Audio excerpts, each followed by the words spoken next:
On va également parler de ce qui s'est passé. Mathias Tesson, vous nous avez rejoint en Seine-Saint-Denis. Il y a quoi? C'était ce matin. Aux alentours de 7 heures. Aux alentours de 7 heures. Sur la commune d'Uny, en Seine-Saint-Denis, un homme qui se trouvait assis à un arrêt de bus et qui portait un couteau dans chaque main. Un équipage de police a été alors prévenu de cet homme potentiellement menaçant. Équipage de police qui s'est rendu à proximité de cet homme. C'est là que, selon la préfecture de police de Paris, cet homme s'est dirigé vers les policiers. L'un des policiers a alors fait usage de ce qu'on appelle le pistolet à impulsion électrique pour tenter de le stopper. Ça n'a pas fonctionné. Un deuxième policier a alors tiré sur cet homme. Il a été blessé au niveau du thorax. Des secours sont arrivés pour tenter de le réanimer. Un massage cardiaque a été réalisé, ce qui n'a pas suffi puisque l'homme est décédé des suites de ses blessures.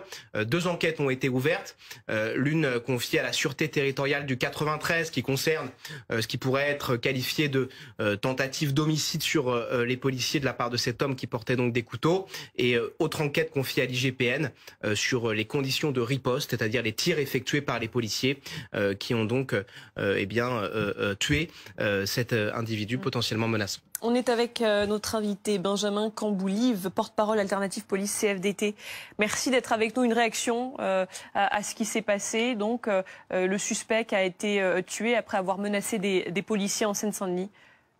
Oui, bonjour. Écoutez, c'est un exemple de plus de la violence à laquelle font front mes collègues chaque jour. Vous savez que la police nationale est un symbole de l'État, un symbole de l'autorité, un symbole de la France. Et c'est à ce titre que quand c'est le terrorisme, on est la cible. Quand c'est pour des raisons politiques, on est la cible. Et puis quand c'est la hausse généralisée de la violence, on est encore et toujours la cible. Là, c'est une intervention pour un homme muni de couteau, et mes collègues, à peine arrivés sur place, voient l'individu leur foncer dessus avec ce couteau pour les agresser, pour s'en prendre à leur vie. Donc ils étaient parfaitement dans le cadre de la légitime défense au regard des éléments dont on a connaissance au stade où on échange, puisque l'attaque était totalement injustifiée, gratuite, pouvait amener la mort par l'usage de l'arme blanche. Donc la riposte de mes collègues, elle est parfaitement fondée.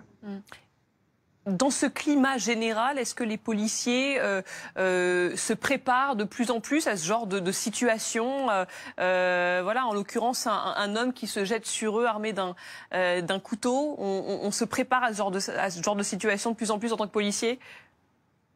On ne peut jamais être prêt à ce type d'événement, puisque vous prenez votre service, c'est jamais avec...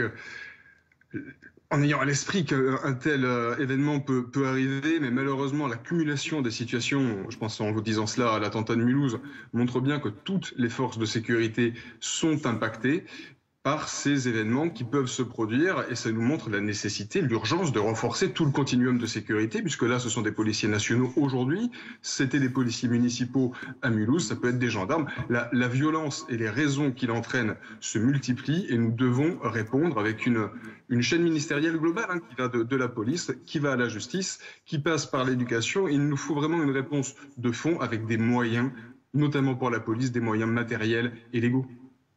Merci beaucoup. Merci Benjamin Camboulive, le message est passé. Merci d'avoir répondu à nos questions sur BFM TV.